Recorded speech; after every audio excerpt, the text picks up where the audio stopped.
Bahkan di dalam kitab Jami'ul Jawami ulama kita menerangkan seorang wanita yang siang hari berpuasa, malam hari sholat sunnah, pagi-pagi dia sudah mengumpat suaminya, pahala ibadahnya pindah sama lakinya. Nah, kita kalau udah dimarahi istri kita jangan balas. Kalau balas pindah lagi sama dia. Tahankan sebuah tenaga, pahalanya nih dah besar nih. Kalau kita balik, kau pun udah pindah dia balik lagi. Kau udah pindah sama ibu-ibu jangan balikkan.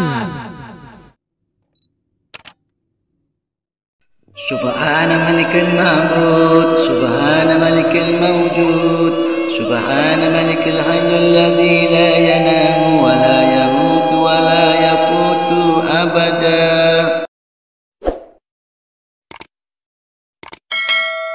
Alhamdulillah, bersyukur kita kepada Allah karena Allah telah menjadikan alam semesta beserta isi-isinya.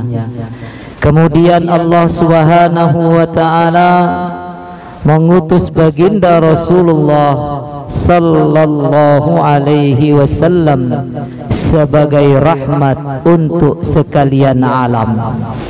Pada kesempatan yang sangat singkat ini, insyaallah sebelum menjelang sholat tarawih, selesai sholat isya,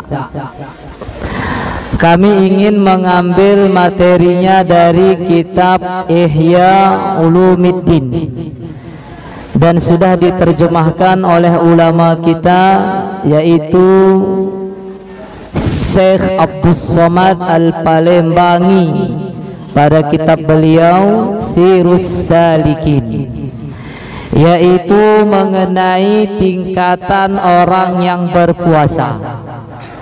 Secara ringkas beliau membagi tingkatan atau derajat orang yang puasa itu menjadi 3 tingkat. Tingkat pertama puasa orang biasa. Tingkat kedua puasa orang soleh. Tingkat ketiga puasa orang khusus. Nah, di antara yang 3 ini mana kita nanti? Yang pertama adalah puasa orang biasa, atau sering disebut dengan puasa orang awam. Yang mana itu? Yaitu orang yang hanya menahan lapar, menahan haus, dan tidak melakukan hubungan suami istri. Itu cuman puasanya. Tidak makan, tidak minum, dan tidak melakukan hubungan suami istri. Ini puasa orang biasa, puasa orang awam. Kalau menurut hemat kami, ini lebih dekat dengan namanya diet. Dia diet itu cuman tidak makan, tidak minum, diet cuman dia. Bagaimana nih? Lewat kita yang pertama nih. Diet cuman tidak makan, tidak minum. Hampir-hampir. Deh, ini gawat. Yang kedua puasa orang soleh atau puasa orang takwa. Inilah yang dimaksudkan oleh ayat kepada kita, la'allakum tattaqun, agar kamu menjadi orang yang bertakwa, menjadi orang soleh. Dia basalahnya jadi kalak malim. Nah, yang puasa orang soleh ini puasa yang mana? Selain dia puasa tidak makan, puasa tidak minum, puasa tidak melakukan hubungan suami istri, juga puasa anggota tubuh. Matanya berpuasa dari melihat yang haram, mulutnya berpuasa dari berkata yang haram, yang keji lagi mungkar, telinganya terjaga dari mendengar yang haram, tangannya terjaga dari berbuat yang haram, kakinya terjaga dari perbuatan yang haram, sehingga bima makna baginda Rasulullah sallallahu alaihi wasallam sampaikan kepada kita, khamsa yuftirna shaim, ada 5 yang membatalkan puasa orang. Ini kalau dalam kita garis bawah ini sebenarnya ini puasa orang yang sudah soleh, ya, puasa orang takwa. Yang mana itu? Yang pertama yang membatalkan adalah al-kadzibah, dusta. Jadi pada bulan Ramadan ini mulut tidak boleh dusta. Andai kata ada orang datang ke rumah, bang, apa dek? Ada kinuang abang. Ini. Kalau kukatakan ada, pinjamnya. Kalau kukatakan tidak ada, batal puasa. Ini yang mana kita pilih nih? Jujur kita nih. Qulil haq law kana mur.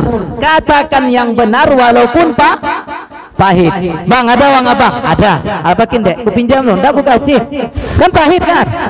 Ya itu memang adanya. Kasih enggak? Kalau kita katakan ndak ada, uang kita ada, puasa menjadi batal. Kalau ndak mau ya udah turun aja derajatnya, puasa apa tadi, apa namanya, diet tadi lah, situ aja nyanyi, ndak usah naik jadi derajat yang puasa orang yang soleh. Ndak boleh bohong, udah cairkan bang, udah gitu. Maka aku mangga lah, udah batal puasa. Bang, udah ada uang abang, kita kan ada utang orang sama kita, tanya kita, boleh send bang? Kau katakan dua ada, mintanya utang. Kau katakan tidak ada, silakan, pilihan ada pada diri kita masing-masing. Kalau kita mau menghancurkan puasa kita, ya silakan dusta. Makanya kita itu yang disinggung oleh Nabi sallallahu alaihi wasallam, rubba lisaimin laisa lahum yang siyamihim illal ju'i wal atas. Rugi kebanyakan orang yang berpuasa, tiadalah mereka mendapatkan dari puasanya kecuali hanya lapar dan haus. Itu cuman, makanya diet tadi beda, itu puasa dengan puasi, itu cuman bedanya. Kemudian yang kedua berikutnya yang membatalkan puasa kita adalah al-ghibah. Ghibah ini yang paling sulit ini. Udah kami pun dah kami jaga-jaga dari hari pertama sampai hari sulit ini menghindari ghibah ini. Ghibah, gosip. Bahkan di dalam kitab Jami'ul Jawami ulama kita menerangkan, seorang wanita yang siang hari berpuasa, malam hari sholat sunnah, pagi-pagi dia sudah mengumpat suaminya, pahala ibadahnya pindah sama lakinya. Kita kalau udah dimarahi istri kita jangan balas, kalau balas pindah lagi sama dia. Pohankan semua tenaga, pahalanya nih dah besar nih. Kalau kita balik, kau pun udah pindah dia balik lagi. Kau udah pindah sama ibu-ibu jangan balikkan. Pohan. Ya, ini sulit rasanya ghibah, menggosip ini. Termasuk mengumpat. Mengumpat ini menyumpahi. Kemudian yang berikutnya adalah an-namimah. Namimah ini tukang jalu, pengadu domba. Anda kena sayang hati kumandu aku dah belah kandu di sebenarnya anda. Kune di bang. Aku akan tidak tahan aku. Hampir abang ingin aku tepapi adigat. Oh hampir. Kune gak nuri. Dia ini bang. Yang terakhir adalah an-nazru bisyahwat. Melihat dengan nafsu. Nah ini tidak boleh. Baik nafsu kepada lawan jenis ataupun nafsu kepada makanan. Kalau belum sore jangan pergi ke pekan. Lewat apa itu dah? Yang orang bakar-bakar apa itu dah? Di Telkom itu dah. Nah, jangan lewat situ dulu. Kalau lewat tuh pakai masker lah. Karena kalau kecium nanti kan sedapnya dapat.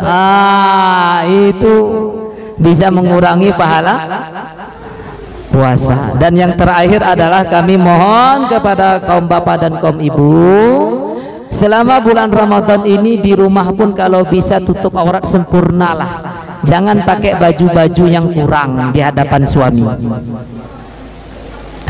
Karena itu dapat nanti berakibat fatal pada puasa. Kalau boleh enggak usah bersolek-solek dulu lah. Biasa aja dulu. Kalau bisa pakai pakai apa nih namanya nih ibu yang pakai sekarang tuh? Pakai telkung, pakai mukena aja di rumah, pakai mukena depan suami pun mukena terus. Jangan pakai baju-baju yang apa, janganlah. Pahamlah.